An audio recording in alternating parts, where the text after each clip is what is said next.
Adjournment of poll in case of death of a candidate. Disclaimer: this training material is for use in training of election officials. It should not be referred as guideline of ECI. In case of any variation in this training material, the Commission guidelines, rules, laws shall prevail. Learning outcomes.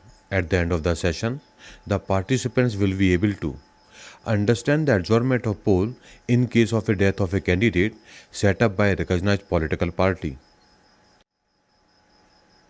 Adjournment of poll can be done by the Commission under the Section 52 of RP Act 1951.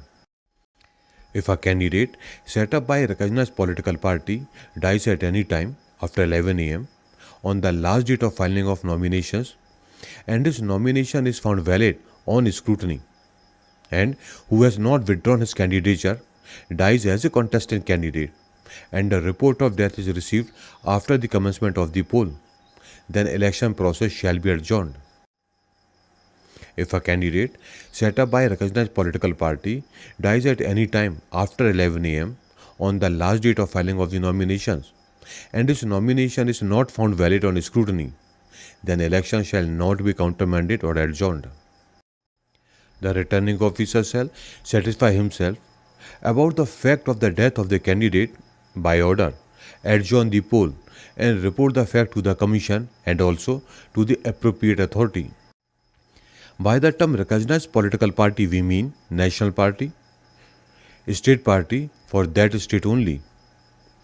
Political party recognized as a state party in some other state shall not be a recognized political party for that state.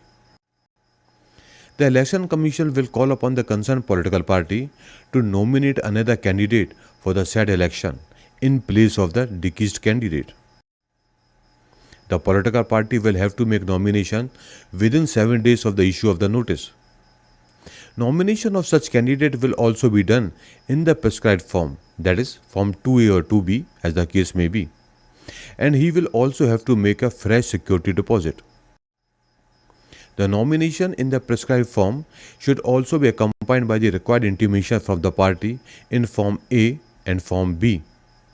All other requirements of law relating to nomination, scrutiny of nomination, withdrawal of candidature in respect of such candidate have also to be followed. A person who had given a notice of withdrawal of his candidature before the adjournment of poll is also eligible to be nominated as a candidate in place of a deceased candidate. If the list of the contestant candidate had already been published under the Section 38 of RP Act 1951 before the adjournment of poll, returning officer should prepare and publish a fresh list of contestant candidates, including the name of the candidate nominated in place of the deceased candidate. In this educational video, we have learned about the adjournment of poll in case of death of a candidate. If you have any doubt or want any clarification, then you can contact through the mail as shown on the screen. For other videos and rules and regulations, you can visit the web address as shown. Thank you.